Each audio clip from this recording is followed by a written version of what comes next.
Le Seigneur Dieu, notre Père, vous accueille dans sa maison. Il est venu, il a préparé lui-même ce temple pour, salut Rabbi, pour que vous puissiez venir, vous poser, vous reposer en sa présence. Il a envoyé son Fils Jésus-Christ. On le sait, on se le rappelle à chaque fois qu'on rentre dans le temple en voyant la croix. Mais là, il a aussi envoyé son Fils Jésus-Christ, d'abord comme être incarné, pour vivre la même chose que nous, excepté le péché. Et donc, on commence maintenant, en ce dimanche 27 novembre, la période dite de l'Avent. C'est la nouvelle année de l'Église, et c'est celle où on se prépare à accueillir la naissance du Sauveur. Il est le Messie, celui qui était promis par les prophètes, celui dont nous avons besoin pour vivre aujourd'hui. Salut Noam, sois le bienvenu Noam. Et celui dont nous avons besoin pour vivre jusque dans l'éternité. Sans Christ, on va essayer par nos propres efforts de s'en sortir, d'essayer d'être un peu quelqu'un de bien, de juste, mais en fait on n'y arrive pas. On n'y arrive pas trop souvent. Quand on essaye de faire du mieux qu'on peut, eh ben on regarde et on se dit « Ah non, j'ai pas réussi, j'ai chuté, je voulais avoir des bonnes pensées, en fait j'ai des mauvaises pensées, je voulais faire des bonnes actions, je voulais soutenir les plus fragiles, etc. En fait, j'ai préféré détourner le regard. » Trop souvent, en fait, on remarque que notre attitude, que notre comportement, que nos gestes, que nos paroles, que nos pensées ne correspondent pas à ce que Dieu désire de nous, ses enfants. Et on se dit, on va être transformés, on veut être vraiment des saints, des super saints. Et la réalité, c'est qu'on tombe. Et on fait tomber les autres, évidemment. Mais, bonne nouvelle, Dieu a envoyé Jésus pour que la vie ne dépende pas de nos actions, mais de Christ seul. On est encore debout, donc je vous propose de confesser la foi de l'Église selon le symbole des apôtres. Je crois en Dieu, le Père Tout-Puissant, Créateur du ciel et de la terre. Je crois en Jésus-Christ, son Fils unique, notre Seigneur, qui a été conçu du Saint-Esprit et qui est né de la Vierge Marie. Il a souffert sous Ponce Pilate, il a été crucifié, il est mort, il a été enseveli, il est descendu aux enfers. Le troisième jour, il est ressuscité des morts, il est monté au ciel, il siège à la droite de Dieu, le Père Tout-Puissant. De là, il reviendra pour juger les vivants et les morts. Je crois au Saint-Esprit, la Sainte Église universelle, la communion des saints, la rémission des péchés, la résurrection de la chair et la vie éternelle. Amen. Je vous invite à prendre place. Commencer le culte avec la confession de foi qu'on dit comme ça tous ensemble, c'est aussi justement dire que notre foi même dépend pas juste de nous tout seuls, mais de l'ensemble de l'Église. On est dans cette communion fraternelle avec donc du coup des frères, des sœurs qui sont là et avec qui on va avancer et qui vont peut-être, je parlais de moments où on ne marche pas tout à fait droitement par rapport au projet de Dieu, des moments où des frères et des sœurs vont pouvoir nous aider aussi à nous porter, à nous supporter pour recevoir Christ et recevoir la vie. Alors justement, aujourd'hui, pour ce premier dimanche de l'Avent, pour rentrer dans cette nouvelle année, on appelle ça l'année liturgique, excusez-moi du gros mot, l'année liturgique, on a une sœur qui va venir nous porter, nous supporter en nous apportant la prédication. C'est la pasteure Isabelle Coffinet. Isabelle, si tu veux juste bien te lever, comme ça tout le monde te repère. Isabelle était pasteur à Cergy jusqu'à la fin du mois de juin. Pendant combien d'années ? 10 ans à Cergy. Et l'église de Cergy, vous savez, c'est cette église qui participe avec nous à la dynamique Vous êtes le temple, avec lesquels on a fait le Béaba du disciple, avec lesquels on a fait les punchlines de la Bible, avec laquelle on fait aussi les camps pour les primaires, pour les collégiens, voilà, cette dynamique d'église à Cergy, avec celle de Saint-Germain-en-Laye, avec celle de Dreux, et ben, les parcours alpha, etc. Ouais, merci beaucoup.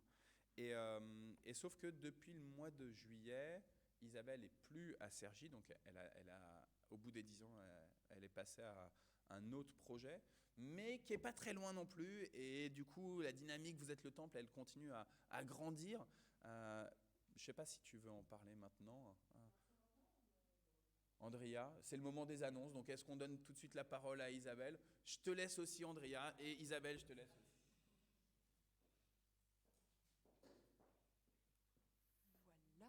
Alors, je ne suis pas tout à fait partie de Cergy, parce que Cergy, c'est encore ma communauté de cœur. Et justement, j'aime à être portée dans la communauté pour une mission qui est un peu nouvelle, qui s'est un peu transformée, mais qui est vraiment, je trouve, en continuité avec la mission pastorale. En fait, je suis pleinement pasteur, et Julien, mon mari aussi. Donc, on a pris, Julien a pris la direction générale de la fondation La Cause, qui est située à Carrières-sous-Poissy, donc c'est pas très très loin d'ici. Et moi, je suis arrivée au service consacré aux célibataires chrétiens et à l'accompagnement des couples chrétiens.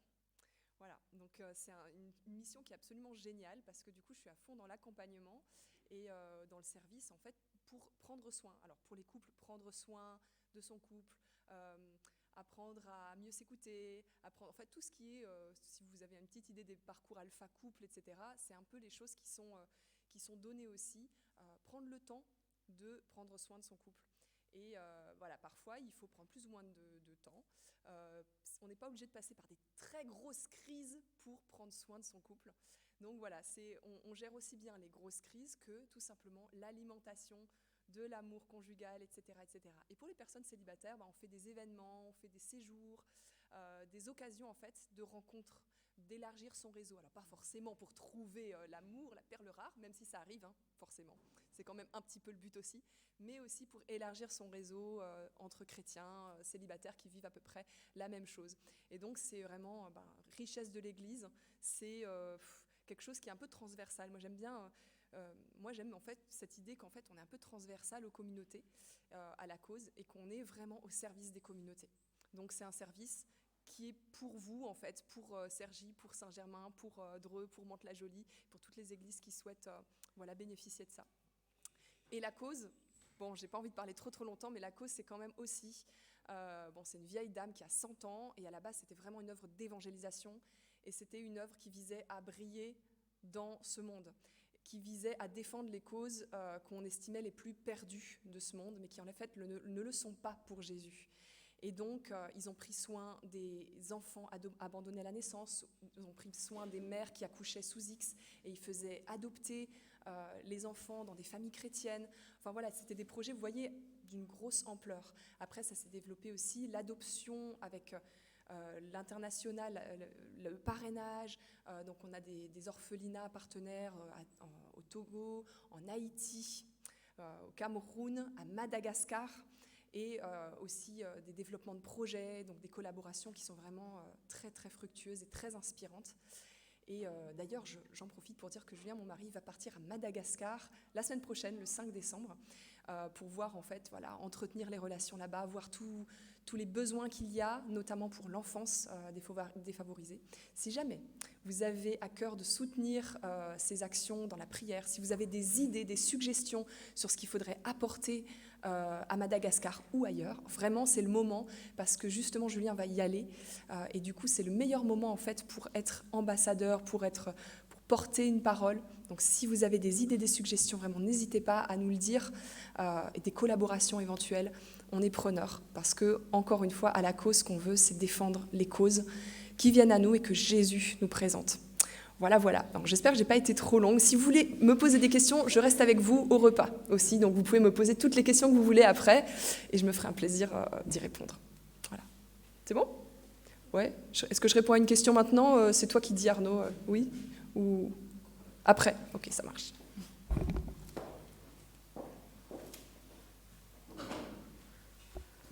Bonjour à tous. Donc, du coup, merci Isabelle d'être venue parmi nous ce matin aussi. Du coup, effectivement, on a la joie de t'avoir aussi pendant le repas. Donc, il y aura un repas tiré des sacs aussi pour pouvoir effectivement échanger ensemble. Et cet après-midi, on a l'Assemblée générale de l'entraide justement à 14 heures.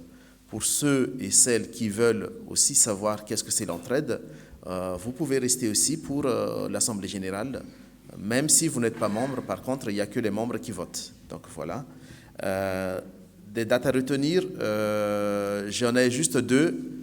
On a notre activité hebdomadaire avec session de prière et la réunion du CP aussi ce samedi. Deux dates à retenir, c'est le 17 décembre et le 18 décembre. Donc le 17 décembre, du coup, je me fais un peu porte-parole de l'entraide. Je regarde Sam, donc il n'est pas là, mais du coup, 17 décembre, en fait, avec l'entraide, on a prévu de faire des maraudes chantantes. Donc des maraudes avec des groupes de louanges. Donc c'est le 17 décembre à 9 h, rendez-vous au temple. Il y aura des détails qui vont arriver justement dans les mails hebdomadaires que Arnaud diffuse. Mais en tout cas, sachez déjà, le 17 décembre, c'est une maraude chantante. Pour ceux qui veulent faire le maraude, pour ceux qui veulent chanter aussi avec le groupe de louanges, voilà, rendez-vous 9 h. Et il y aura des préparations de boîtes de Noël, comme l'année dernière, qui vont être faites aussi. Et du coup, avec la date, le samedi 11, il me semble, avec l'après-midi pour faire les boîtes de Noël. Samedi 10, tout à fait. Et le 18, c'est le culte de l'Avent, c'est-à-dire le fête avec les enfants, les familles. Donc, si vous avez des suggestions, des idées, il faut déjà vous inscrire, justement, envoyer un mail soit à moi, soit à Arnaud, pour dire voilà notre participation. Donc, comme l'année dernière, ce sont des chants, des poèmes, des sketchs, voilà. Mais c'est voilà, pour le culte du 18 décembre.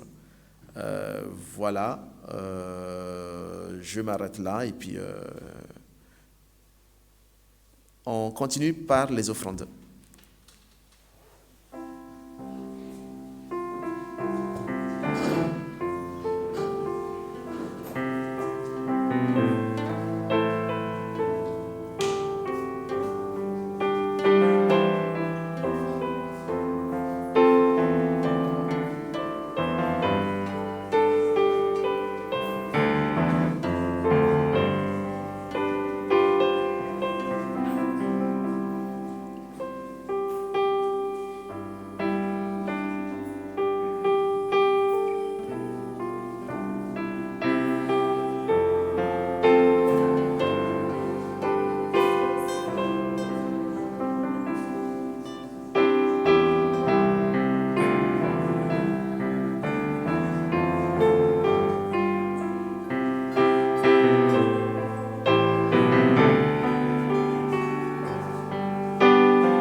Seigneur, nous te bénissons pour ces offrandes que nous apportons. C'est toi qui nous les as données, c'est toi qui nous as donné de l'argent pour qu'on puisse participer à la mission de ton Église. Alors nous te consacrons, Seigneur, cet argent pour que le conseil presbytéral puisse l'utiliser avec discernement selon ta volonté, selon tes projets. Par le nom de Jésus. Amen. Merci beaucoup.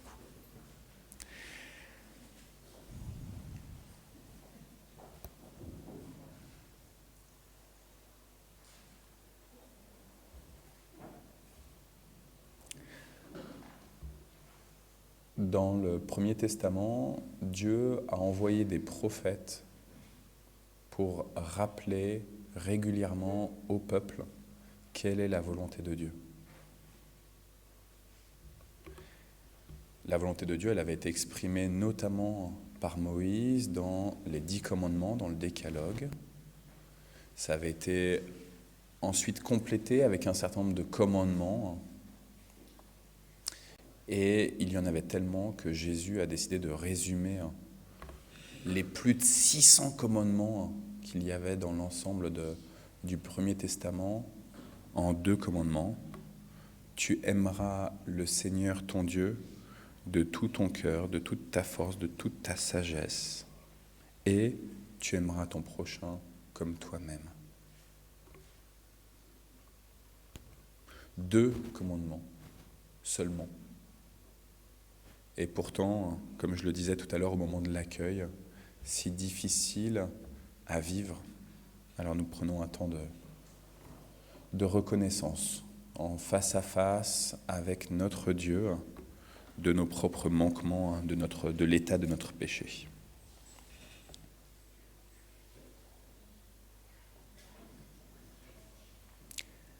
Seigneur notre Dieu et notre Père, c'est toi qui as tout créé. Tu as créé notre planète, tu as créé les astres, tu as créé les cours d'eau, la Seine qui est juste à côté. C'est toi qui as permis à ton peuple, à tes créatures, de poursuivre cette création avec toi. Et pourtant, Seigneur notre Dieu, trop souvent, nous avons le sentiment de créer juste par nous-mêmes, par nos propres forces, par nos propres moyens. Nous oublions dans notre quotidien que tu es à nos côtés, que tu nous remplis de ton esprit et que tu as un désir profond de salut pour toute ta création.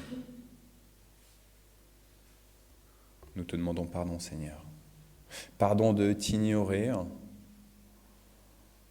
pardon de faire comme si tu n'existais pas, même nous qui pourtant sommes chrétiens et qui venons dimanche après dimanche dans ton temple.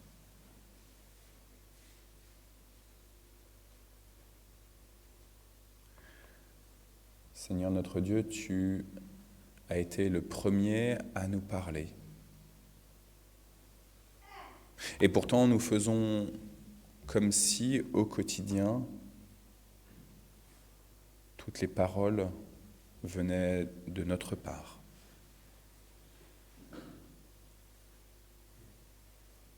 Tu as été le premier à nous inciter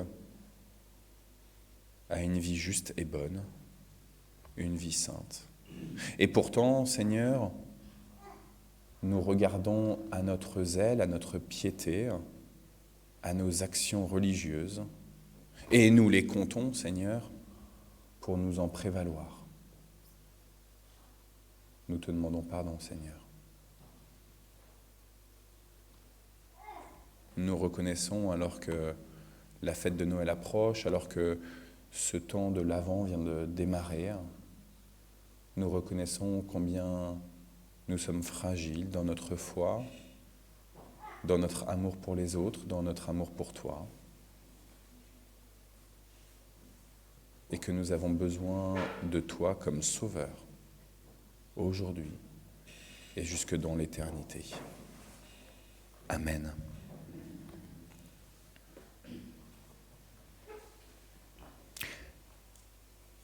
Nous avons besoin d'un sauveur, mais souvent, alors en dehors des moments comme là, un acte de temps de contrition, de repentance, où je peux le dire avec vous, il faut bien l'avouer, on fait comme si on n'a pas besoin de sauveur, on se sauve soi-même.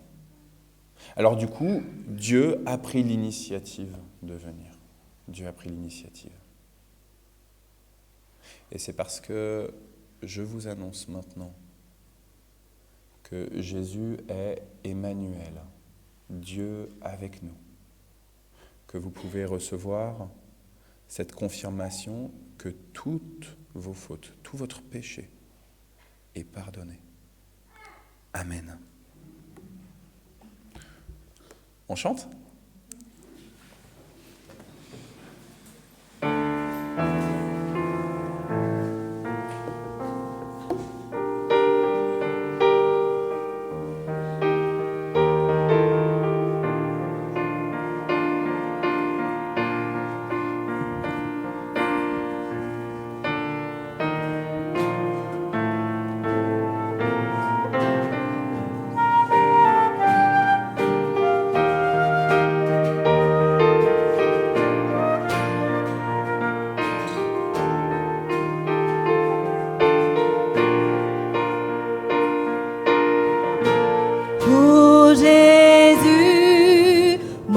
mon sauveur.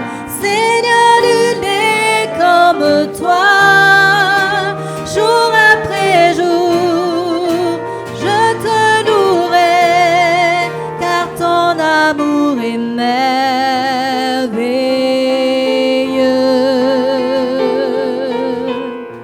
Mon abri, mon refuge, mon réconfort, mon rocher, tout ce qui vit, ce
ton cœur, bien avant que coule le sang et la sueur,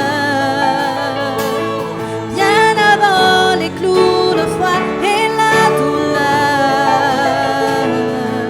Tu rêvais du jour où tu pourrais t'aimer. Tu rêvais du jour où je pourrais t'aimer. Ah ma mère, je suis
Sœurs et frères, ça fait longtemps qu'on n'a pas... non, je dis ça et en fait, je regarde vers Dana, mais dimanche dernier, vous l'avez fait. De reprendre... mais comme je n'étais pas là, du coup, je n'ai pas eu la joie d'être dans le temple. Je suivais par Facebook, mais de prendre un petit temps d'action de grâce. Donc, si quelqu'un... Ah oui, il faut allumer le micro. Thibaut, si tu veux bien appuyer sur le petit bouton rouge, s'il te plaît. Merci, Andrea. Et alors, je vois que Noël, elle lève la main, Andrea. Donc, pour ceux qui ne connaissent pas, qui sont là pour la première fois, soyez les bienvenus. On prend juste un temps pour remercier Dieu. Voilà.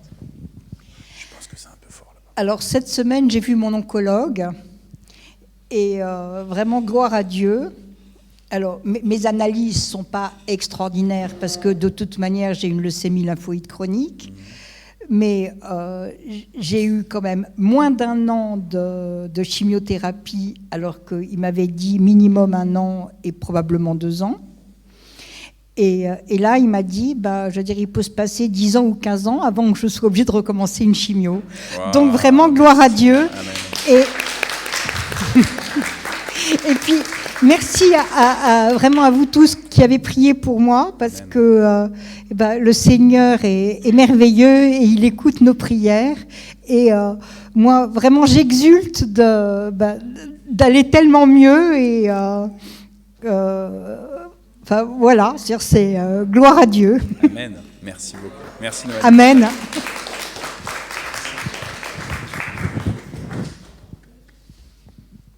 Est-ce que quelqu'un d'autre veut exprimer un sujet de reconnaissance? Ah, merci Claude.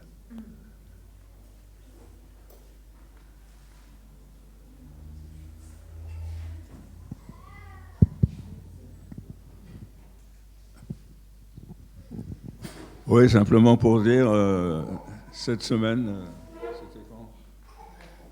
Vendredi, j'ai eu la joie de la remise du diplôme de mon petit-fils. Un diplôme qui équivaut à ingénieur physicien, quoi, quelque chose comme ça. Waouh. Alléluia. Et du coup, il y avait une petite fête qui était organisée ou Ok, mais c'est génial. Ouais. Okay. Ça fait un peu loin pour y aller. Mais on bénit le Seigneur, que ça il puisse être utile. Je me permets juste, des fois je fous la honte un peu à quelqu'un en lui mettant le grappin dessus comme ça, sans que ce soit prévu. Au mois de septembre, on avait eu la joie d'avoir Jean-Pierre Debos qui est venu nous donner la parole. Jean-Pierre, tu nous fais la joie de venir nous visiter, de venir squatter chez ton frère et ta belle-sœur ce week-end, parce qu'il y avait un CA de JPC. Je suis sûr qu'il y a un sujet d'action de grâce avec JPC que tu as envie de nous partager, ou avec ta vie de famille, ou un truc comme ça. Donc boum, tu vois Jean-Pierre, je t'ai dit, je te fous la honte. Je suis un peu plus effectivement. Non, mais JPC, en fait, il y a des choses qui se passent qu'on ne voit pas forcément, surtout sur les réseaux sociaux. Et ça n'a pas pu avoir lieu, mais c'est un sujet de reconnaissance, en même temps un sujet de prière. Il y a un jeune avec qui je suis en relation à Toulouse, là, qui peut pas aller à l'église le dimanche, qui cherche une église. Et on trouve un créneau pour lui présenter un pasteur qui puisse le suivre. Et juste, c'est un sujet de reconnaissance de se dire qu'il y a des gens derrière leurs écrans qui sont touchés au travers de ce que nos collègues de JPC peuvent faire. Amen. Et après, le but, c'est de continuer ça en les amenant à cheminer plus loin et à ne pas rester tout seul devant leur écran, quoi. Donc c'est un sujet de reconnaissance et un sujet de prière. Du coup, je me permets juste, notre église, notre union d'églises, ou plutôt notre région parisienne réformée, vient de lancer une dynamique qui est une église qui n'est que par les réseaux sociaux, que virtuelle, qui n'est pas en présentiel. Il n'y a pas de temple, avec un culte les lundis soirs par Zoom, et avec des temps de catéchisme ou de partage biblique, etc. pendant la semaine. Le projet s'appelle e-glise, e-glise.fr. Et c'est un ami, le pasteur Gilles Boucomont, qui coordonne, qui gère ce projet-là. Donc, je te lance ça peut être intéressant. Ouais. Et comme ça, vous êtes au courant. L'objectif de ce projet Église, c'est pas de prendre la place d'une communauté en présentiel, mais c'est justement pour des personnes qui, de toute façon, n'iront pas dans un temple pour une raison ou une autre, et d'avoir quand même un espace où des liens se tissent. Est-ce qu'il y a un autre sujet ? Alors dans ce cas-là, Isabelle, ma copine depuis de nombreuses années. Avec Isabelle, on a fait nos études à Strasbourg ensemble.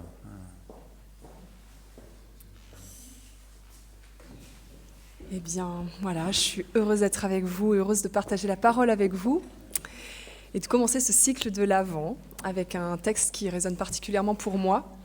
Je ne sais pas si vous avez eu au début de votre conversion, alors je ne sais pas, il y en a peut-être qui ont circulé depuis longtemps et puis qui n'ont pas vraiment de moments T, mais moi, en fait, ça a été vraiment la lecture de l'Évangile selon Jean. Alors du coup, ça a été vraiment ma porte d'entrée dans la foi. Plutôt réconciliation même avec Dieu, et donc c'est particulièrement signifiant pour moi le texte que je vais partager avec vous. Mais avant, je vous invite à prier. Mon Père éternel, moi je veux te louer pour cette communauté ce matin. Je veux te louer pour chaque personne qui est ici. Nous voulons être aussi en communion de pensée avec les personnes qui auraient souhaité être présentes ou qui n'ont pas pu être présentes. Nous voulons être conscients de l'honneur qui nous est fait, de pouvoir être de ta famille. Nous voulons prendre conscience de cette bénédiction que tu nous fais, de pouvoir vivre les bonheurs de l'Église, les bonheurs de la fraternité. Nous voulons vraiment goûter à ce plaisir. Nous voulons goûter aussi le plaisir qui se trouve dans ta parole, cette joie profonde, cette joie qui pousse tout ce qui pourrait empoisonner notre quotidien, cette joie qui vient s'ancrer tellement profond que même les tracas de tous les jours n'ont pas de prise sur la lumière qui est en nous. Alors voilà, moi je veux proclamer que la lumière de Jésus-Christ est maintenant sur cette assemblée, dans nos cœurs, et que ton Esprit Saint agit pour que nous recevions ta parole. Amen. Et je vous invite à lire l'Évangile selon Jean, le tout début, donc chapitre 1 et les premiers versets. Au commencement, la parole existait déjà, la parole était avec Dieu et la parole était Dieu. Elle était au commencement avec Dieu. Tout a été fait par elle et rien de ce qui a été fait n'a été fait sans elle. En elle, il y avait la vie et cette vie était la lumière des êtres humains. La lumière brille dans les ténèbres et les ténèbres ne l'ont pas accueillie. Il y eut un homme envoyé par Dieu, son nom était Jean. Il vint comme témoin pour rendre témoignage à la lumière afin que tous croient par lui. Il n'était pas la lumière, mais il vint pour rendre témoignage à la lumière. Cette lumière était la vraie lumière qui, en venant dans le monde, éclaire tout être humain. Elle était dans le monde et le monde a été fait par elle. Pourtant, le monde ne l'a pas reconnue. Elle est venue chez les siens et les siens ne l'ont pas accueillie. Mais à tous ceux qui l'ont acceptée, à ceux qui croient en son nom, elle a donné le droit de devenir enfants de Dieu, puisqu'ils sont nés non du fait de la nature, ni par une volonté humaine, ni par la volonté d'un mari, mais qu'ils sont nés de Dieu. Et la parole s'est faite homme, et elle a habité parmi nous, pleine de grâce et de vérité, et nous avons contemplé sa gloire, une gloire comme celle du Fils unique venu du Père. Amen. Alors, je ne sais pas du coup ce que ça fait pour vous de réentendre ça. Alors, je ne sais pas, mais j'imagine qu'on n'a pas tous la même histoire. Hein. Je ne connais pas vos histoires, mais j'imagine que ça fait quand même un certain nombre d'années que vous cheminez avec Dieu, non ? Que vous êtes en Christ, un petit nombre d'années quand même. Alors, qu'est-ce que ça fait pour un chrétien accompli de recevoir de nouveau ce texte, de lire ce texte ? Je ne sais pas si vous le lisez régulièrement dans vos plans de lecture, etc. Je ne sais pas ce que ça vous fait. Mais moi, ça me fait toujours, mais vraiment systématiquement, l'effet d'un coup de poing. Un effet un peu doux amer. Enfin, je sais pas comment vous dire ça. À la fois la lumière, Jésus est venu, ouais, youpi. À la fois, boum, la lumière est venue chez les siens et les siens ne l'ont pas accueillie. En fait, cette insistance qu'il y a dans ce texte sur la confrontation entre lumière et ténèbres, cette confrontation entre le monde et Dieu, et aussi cette insistance pour dire que le monde a été créé par la lumière, que ceux qui ont été créés par la lumière n'ont pas accepté la lumière, ont refusé la lumière. Moi, ça me fait toujours un petit choc. Un petit choc parce qu'en fait, j'arrive pas à m'empêcher de me reprécipiter en fait dans cette crise que j'ai vécue au moment de ma conversion en fait. Cette crise, elle comportait une sorte de face à face avec mon propre péché. Et je me disais, mais en fait, je me dis quand je lis ce texte-là, ok, où on en serait maintenant et comment on accueillerait Jésus s'il revenait maintenant? Comment, si on transposait les époques, comment ça se passerait aujourd'hui? Comment Jésus serait accueilli dans le monde? Aujourd'hui, franchement, le monde, regardons-le, bon, moi je pense pas, les idées de progrès, bon, il y a certaines évolutions, je crois que l'homme reste fondamentalement le même. C'est mon opinion, un peu pessimiste sur l'humain. Il y a plein de choses magnifiques qui se passent dans l'humanité, mais je crois que l'humain, il reste à peu près globalement le même à l'intérieur. Je pense qu'il y a des tas de choses qui se passent dans les sociétés qui font qu'on arrive à mieux canaliser les violences, on arrive à mieux canaliser les choses pour qu'il n'y ait pas des éclatements de guerre à tout bouchant, et ça c'est génial, gloire à Dieu. Et en même temps, s'il y a besoin de canaliser, c'est bien qu'il y a un truc à canaliser, quoi.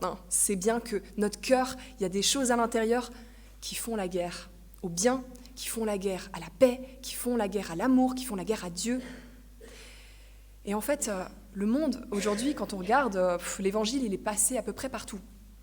Les chrétiens sont passés à peu près partout, et il y a des cultures, des sociétés, dont la nôtre, qui ont été plus qu'impactées, qui se sont construits autour de l'évangile, à tel point qu'aujourd'hui, bon, même si on retourne au paganisme et à la laïcité, globalement, nos valeurs, les valeurs que les athées, que les gens qui ne sont pas chrétiens prônent, elles viennent du christianisme.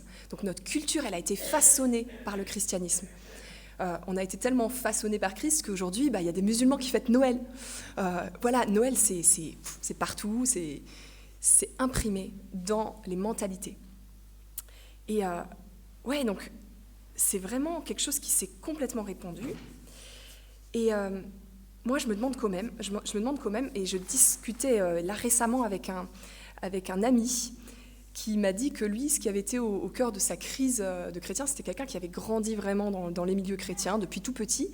Et il me dit, j'avais le sentiment d'être né au bon endroit, au bon moment. J'avais le sentiment que Dieu m'avait fait grâce de naître dans la vérité, de naître là où il fallait. Et du coup, d'être dans le vrai, quoi, d'être dans la lumière. Et à un moment, il s'est rendu compte que, mais attends, il n'y a aucune raison que je sois né au bon endroit et au bon moment. Et il s'est rendu compte qu'il n'avait pas moins de travail à faire que quelqu'un qui n'avait jamais entendu parler de l'Évangile. Il s'est rendu compte qu'il n'avait pas moins de travail à faire à l'intérieur. Il n'y avait pas moins de conversion pour quelqu'un qui est né dans une société chrétienne, dans une famille chrétienne. On ne peut pas dire « Ouf, Jésus m'a fait naître dans une famille chrétienne ». Ouf, Jésus m'a fait naître dans une société chrétienne. On ne peut pas le dire parce qu'on a tous un travail à faire avec ça. On a tous cette confrontation à vivre entre les ténèbres et la lumière. Et ça m'a vraiment bouleversé son témoignage. Vous savez, ça me fait un peu le même effet. Alors, je ne sais pas, il y a des gens qui sont passés par le collège, le lycée, vous en êtes où? Voilà, c'est récemment. Vous avez étudié la Seconde Guerre mondiale ouais, récemment, voilà. Bon, moi, en fait, ça me fait un peu le même effet quand j'étais au collège, quand on avait étudié pour la première fois la Seconde Guerre mondiale. Alors, je ne sais pas si aujourd'hui c'est exactement pareil, parce qu'il y a beaucoup de choses qui se sont passées dans les mentalités, mais à l'époque, tout le monde était sûr que s'ils devaient vivre ça, ils étaient dans le camp des résistants. Ils étaient tous dans le camp des résistants. Moi, c'est sûr, mais comment les gens, ils ont pu faire ça? Comment ils peuvent être aussi méchants? Tout le monde était sûr qu'il était du camp des résistants.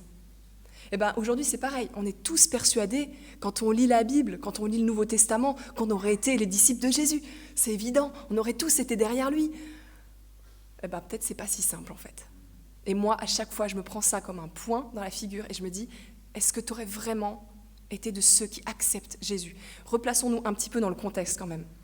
Certes, le contexte de Jésus, c'est un contexte d'attente messianique. Oui, c'est vrai. Mais c'était aussi un contexte d'oppression politique. Bon, ça arrive assez régulièrement dans la vie, dans le monde. Et c'était aussi le règne magistral du religieux. C'était le règne du religieux. Et dans le règne du religieux, qu'est-ce qui se passe? Les gens, ils se disent, on est le peuple élu.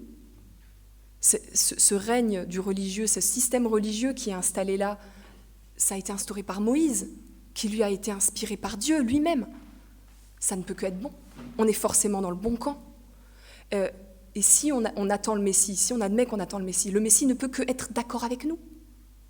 Le Messie ne peut que aller dans notre sens puisqu'on est le peuple élu. Remettons-nous dans ce contexte-là aussi. Et nous aussi, on a toujours l'impression d'être dans le bon camp. Dieu ne peut que être d'accord avec nous. Et si c'était pas si simple? Et si, en fait, Jésus, en venant, était pas d'accord avec tout dans notre vie? Et si Jésus, en fait, il venait gratter?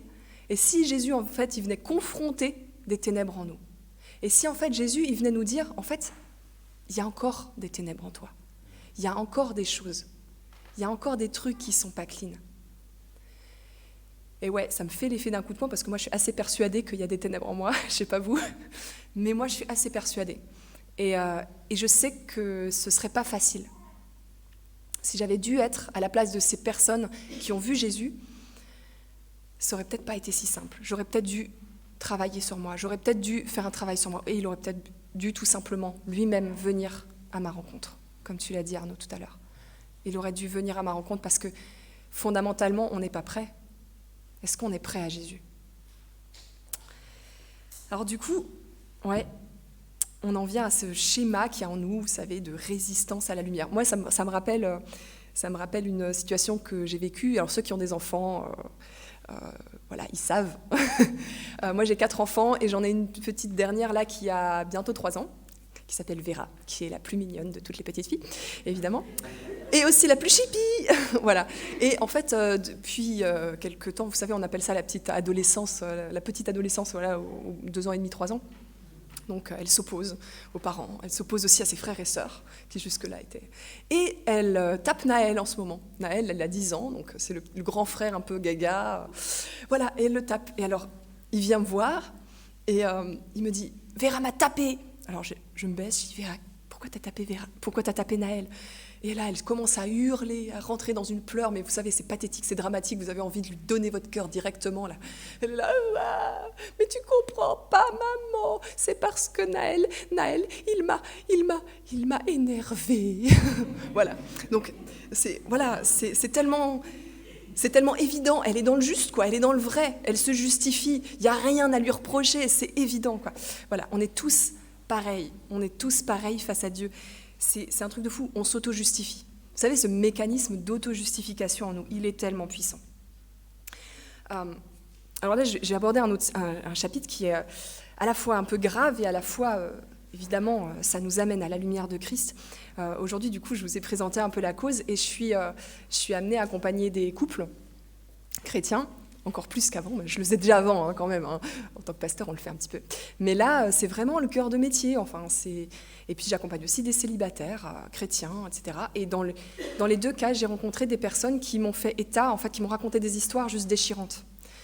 Des histoires où, en fait, je me rends compte que ces personnes-là, ce sont des warriors de la vie, en fait. Des gens qui sont passés par des familles dysfonctionnelles, maltraitantes, qui ont vécu le couple de leurs parents comme quelque chose d'horrible, en fait, qui ont eu des histoires vraiment horribles. Ils s'en sont pris plein la figure. Et aujourd'hui, tu te dis, waouh, et ils sont là. Et ils sont là. Et ces personnes, en fait, elles continuent de s'accrocher à cette idée du couple fidèle, stable en Christ. Ces personnes continuent de s'accrocher et elles restent dans cette idée que ça existe et que c'est possible. Et ça me touche. Ça me touche parce que voilà, j'ai connu moi aussi, en fait, j'imagine que là, dans cette assemblée, moi je crois que personne n'est né avec une cuillère en argent dans la bouche. Je pense qu'on a tous nos histoires et on a tous des choses difficiles dans notre vie. Donc vous avez forcément, vous aussi, dû expérimenter des gens qui constataient, ou peut-être que vous l'avez constaté vous-même dans vos familles, de génération en génération, des cycles de malédiction, des familles qui répètent les mêmes violences, des couples qui sont infidèles de père en fils, enfin des choses comme ça, des trucs vraiment pas cool, quoi. Et peut-être que vous avez entendu des personnes dire, ou peut-être que vous l'avez même dit vous-même, mais pourtant on est chrétien, Pourtant, on est chrétien. Pourquoi est-ce qu'on ne pourrait pas avoir une vie de couple, une vie de famille normale? Et du coup, moi, je me suis posé la question, en fait, en faisant en fait un peu mon miel de tout ça. Je me suis dit, mais c'est quoi la norme, en fait? Je crois que notre souci, en tant que chrétien, c'est que souvent, en fait, on s'est laissé un peu bercer par la chrétienté. Je m'explique. Je pense qu'en tant que chrétien, on a fini par considérer qu'une famille fidèle, enfin un couple fidèle, c'était la norme. On a considéré qu'une famille unie, dans laquelle on devient chrétien de génération en génération, où ça se passe bien, c'est la norme. Mais en fait, quand on lit ce texte, on se rend compte qu'on est dans un monde où c'est pas la norme. On se rappelle qu'on est dans un monde où c'est pas la norme, et que nous, on appartient à ce monde. Et ça nous rappelle que, oui, la famille parfaite, vous savez, comme on la voit sur toutes les affiches de publicité, en réalité, c'est un combat de tous les jours. C'est une guerre, c'est un combat pour lequel on se bat tous les jours, et c'est un combat qui ne peut se gagner que si on se laisse régulièrement perturber par Christ, que si on se laisse régulièrement confronter par Christ, que si on laisse régulièrement la lumière triompher de nos ténèbres. C'est juste un exemple, en fait, un exemple de notre vie, voilà, notre vie de chrétien, un bout de notre vie de chrétien. Mais c'est vrai pour tout. En fait, qu'est-ce qui fait qu'on est la lumière? On n'est pas meilleur que les autres, en fait. On est la lumière parce qu'on se laisse mettre des points dans la figure par la lumière de Christ. On est chrétien pour ça. Pas parce qu'on est plus méritant, je ne sais pas comment on dit, méritant que les autres, pas parce qu'on est meilleur, mais parce qu'on laisse régulièrement ce combat avoir lieu en nous et qu'on accepte que la lumière, elle n'est pas agréable au début, nos yeux, ils ont mal, ils piquent, et c'est ça qu'il faut pour marcher dans la lumière. Et c'est ça qu'il faut pour continuer. Alors ouais, en fait, moi je me dis parfois, ouais, quand on regarde la Bible, l'Ancien Testament, le Nouveau Testament, on a l'impression que le Nouveau Testament, c'est l'amour, c'est tellement facile, c'est fluide, et évidemment, quand on regarde en fait le Nouveau Testament, l'Ancien Testament, on se dit, oui, tu le disais tout à l'heure, avant on avait un corpus de lois absolument gigantesque, et puis on en vient à un concentré en fait, un concentré d'amour qui a été incarné par Christ. Du coup, on peut que se dire, waouh, c'est génial. Mais le Nouveau Testament, c'est pas mielleux, en fait. On en oublierait presque que le Nouveau Testament, c'est cette guerre contre les ténèbres. Toutes les situations rencontrées par Christ, en fait, nous, on les voit là un petit peu de manière surplombante, un peu comme on regarde la télé aujourd'hui. Mais est-ce qu'on se rend compte de ce qui a été vécu au cœur de chacune de ces situations? Quelle guerre il a fallu mener pour que les ténèbres soient terrassées, pour que la lumière, elle soit vainqueur là-dedans. Et en fait, ça m'amène à ce constat en fait, qu'on ne peut pas juste, vous savez, prendre une partie de la lumière. On ne peut pas juste prendre une partie de la lumière de Jésus.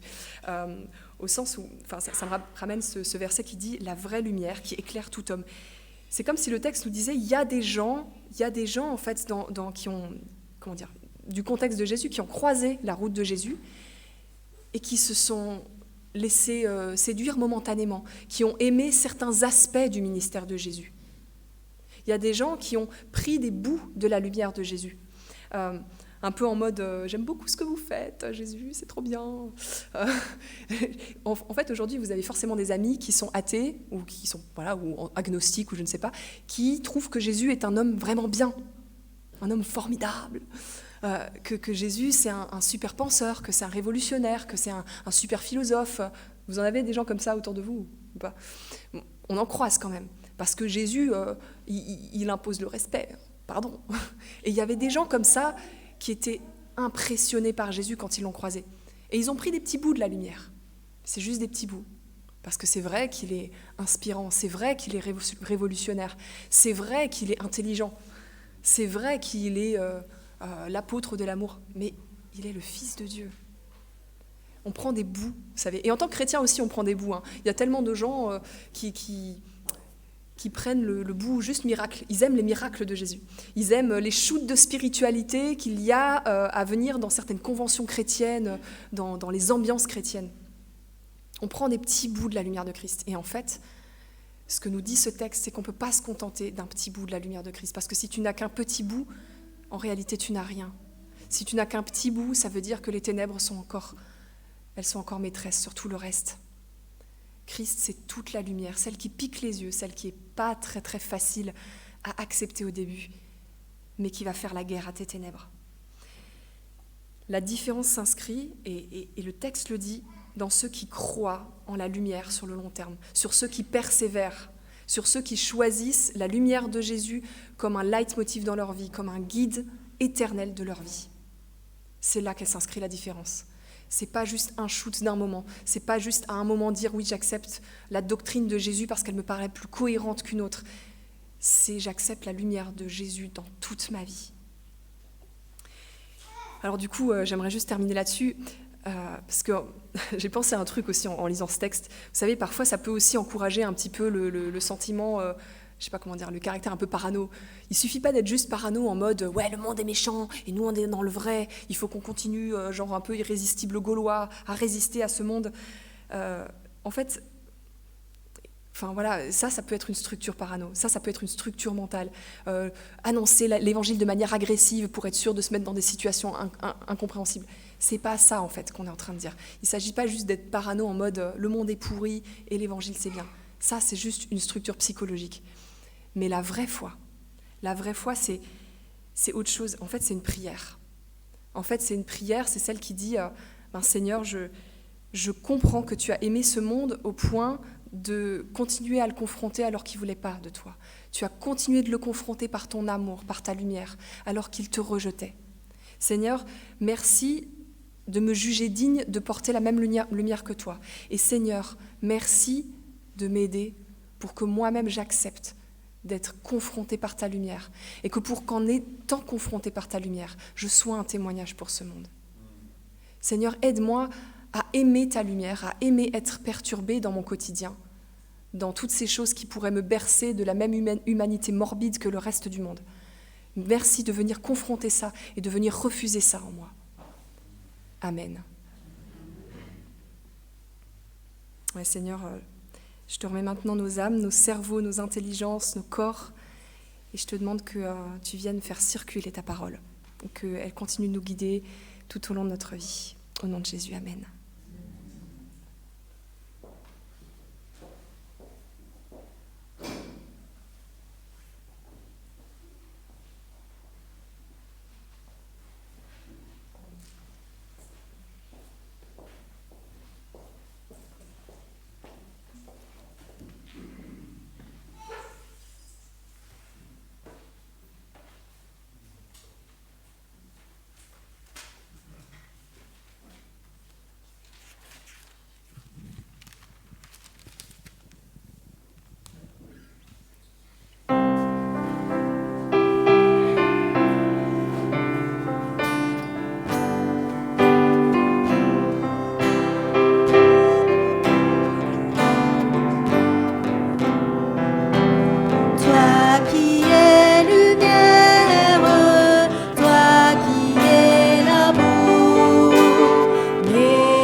Je vous invite à vous prendre place.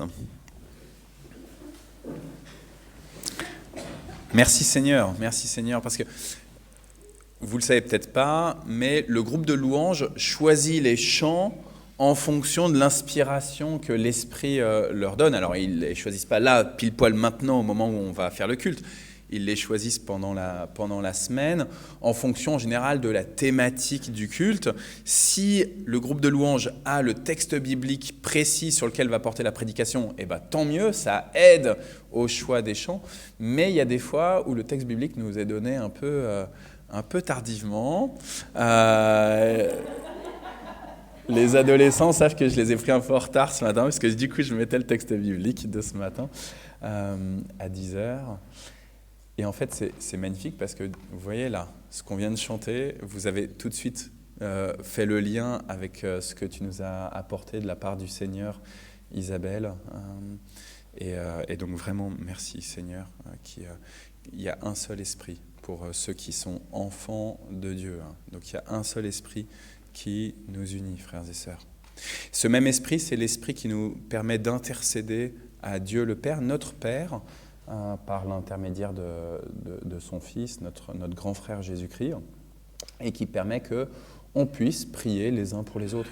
Noël, tout à l'heure, tu as pris la parole pour dire vous avez prié pour moi. Il y a quelques mois, tu avais déjà rendez-vous chez l'oncologue qui t'avait dit on attend le mois de décembre, pour l'instant ça a l'air pas mal. Et puis là tu viens et tu nous dis à nouveau l'oncologue me dit c'est bien. Merci, vous avez prié pour moi, merci de votre fidélité, Église, frères et sœurs, pour la prière. Cette semaine, je vous ai envoyé un WhatsApp pour ceux dont j'ai le numéro et qui ont WhatsApp. J'ai envoyé un message en disant urgence prière.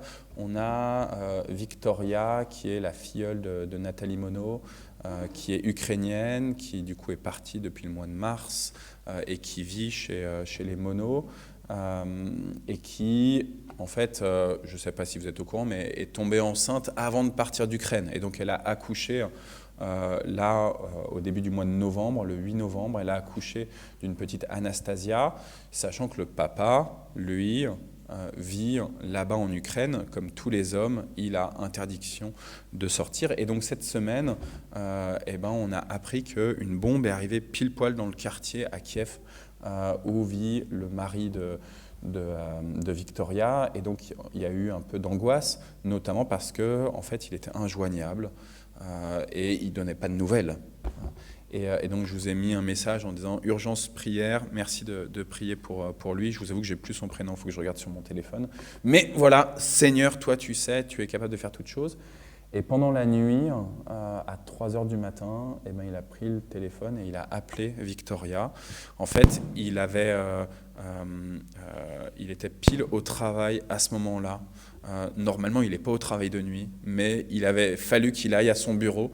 Et pile au moment où il y a eu la bombe qui est tombée là-bas, dans leur quartier, et donc il est en vie. Et donc on bénit le Seigneur que cette petite fille qui est née il y a moins d'un mois, son papa est toujours vivant, et on espère évidemment qu'il va pouvoir bientôt la voir en vrai et pas simplement par WhatsApp. Tout ça pour vous dire que maintenant c'est le temps d'intercession. Des fois on peut prier à voix haute, on ose, l'Esprit nous conduit à prier à voix haute, et puis des fois simplement on prie dans notre cœur. Vous avez des sujets, n'hésitez pas, peut-être vous pouvez aussi faire un petit binôme là. Anna, Olga, vous pouvez toutes les deux dire on prie ensemble. Donc on va prendre juste quelques minutes là, en silence ou pas en silence, à voix très haute, ou alors juste en priant avec son voisin ou sa voisine, pour remettre nos propres sujets à Dieu. Le monde est plein de ténèbres, et Dieu, il attend juste, comme tu le disais Isabelle, il attend qu'on prie, quoi. Donc prions.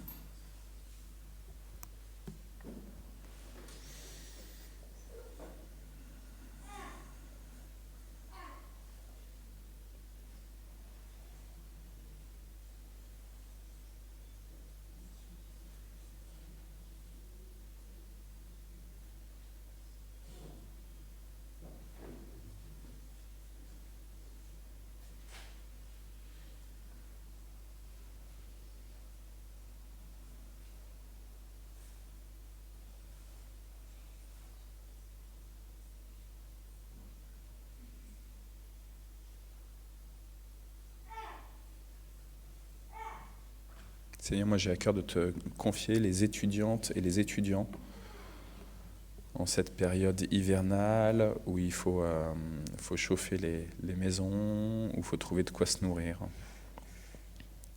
Je te supplie, Seigneur, donne-leur cette capacité à savoir où demander et à qui demander. Nous croyons que tout vient de toi, Seigneur, mais voilà.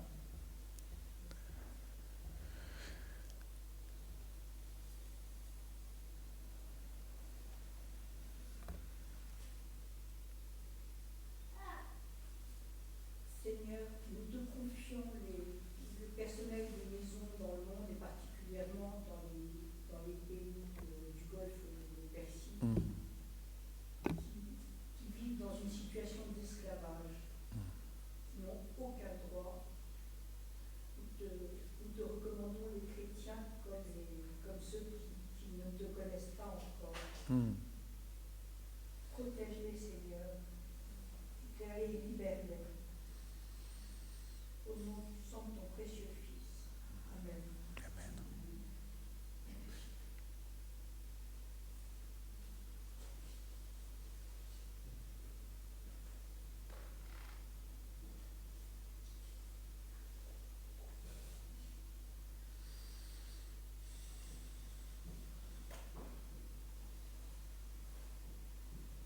Seigneur, moi je te prie pour les personnes qui se sentent oppressées par ce qu'ils identifient comme des maladies et des choses qui les suivent.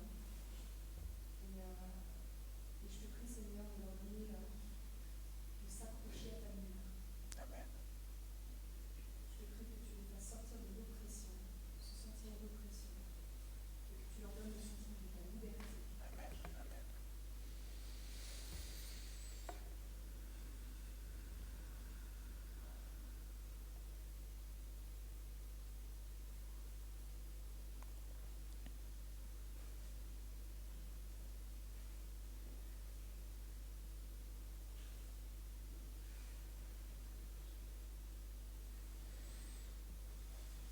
Nous te prions, Seigneur, pour tous ces êtres qui sont dans les souffrances, qui sont les victimes de la cruauté d'autres hommes, ceux qui sont, Seigneur, des enfants, qui sont victimes aussi de maltraitance, des femmes qui ne savent pas se défendre, tous ces êtres souffrants, Seigneur, qui peut-être t'appellent au secours sans te connaître. Viens à leur secours. Amen. Entends la prière des souffrants, de ceux qui ne trouvent pas d'ici, Seigneur, à leur secours. Dans le nom précieux de Jésus-Christ, toi qui as porté toutes les souffrances de l'humanité, Amen. Amen. aie pitié, aie des sauve, secours-le. Amen.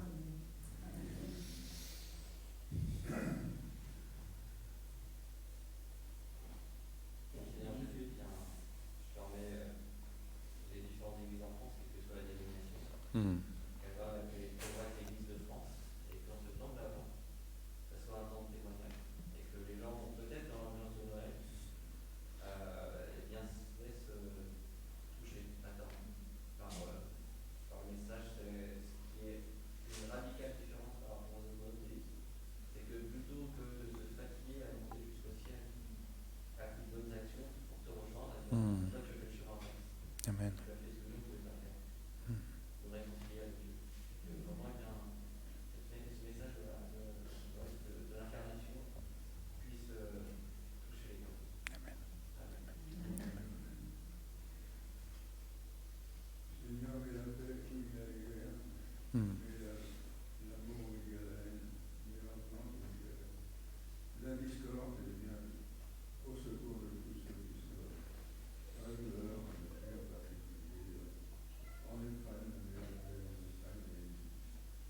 Seigneur, je veux te confier aussi la famille de René Martin, qui nous a tellement bénis par sa présence des dizaines et des dizaines d'années avant aujourd'hui dans ce temple, Seigneur.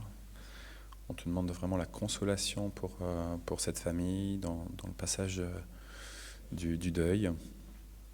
On te supplie aussi, Seigneur, pour la famille de Pierre Didier. On te supplie en particulier pour notre frère Stéphane. Consolé, et on te demande ta présence dans cette église de Soissons, Seigneur. Et tous ensemble, nous te disons la prière que ton Fils nous enseignait. Notre Père qui es aux cieux, que ton nom soit sanctifié, que ton règne vienne, que ta volonté soit faite sur la terre comme au ciel.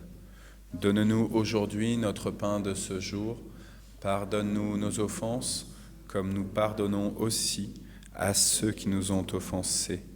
Et ne nous laisse pas entrer en tentation, mais délivre-nous du mal, car c'est à toi qu'appartiennent le règne, la puissance et la gloire, pour les siècles des siècles.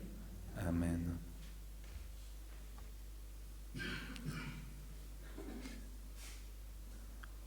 Au commencement, la parole existait déjà, la parole était avec Dieu, la parole était Dieu.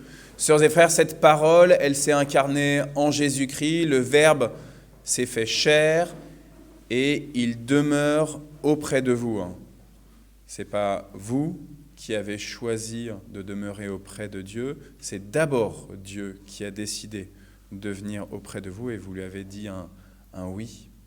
Alors recevez vraiment cette force qui nous vient de l'Esprit Saint, qui vous permet de dire « Ok, merci de m'avoir donné ta parole, Seigneur, et aide-moi à utiliser cette parole pour encourager, pour relever, pour guérir tous ceux qui ont besoin de ta présence. » Vous êtes bénis, au nom du Père, du Fils et du Saint-Esprit. Amen.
Là, maintenant, il y a le repas au fait partagé. Voilà.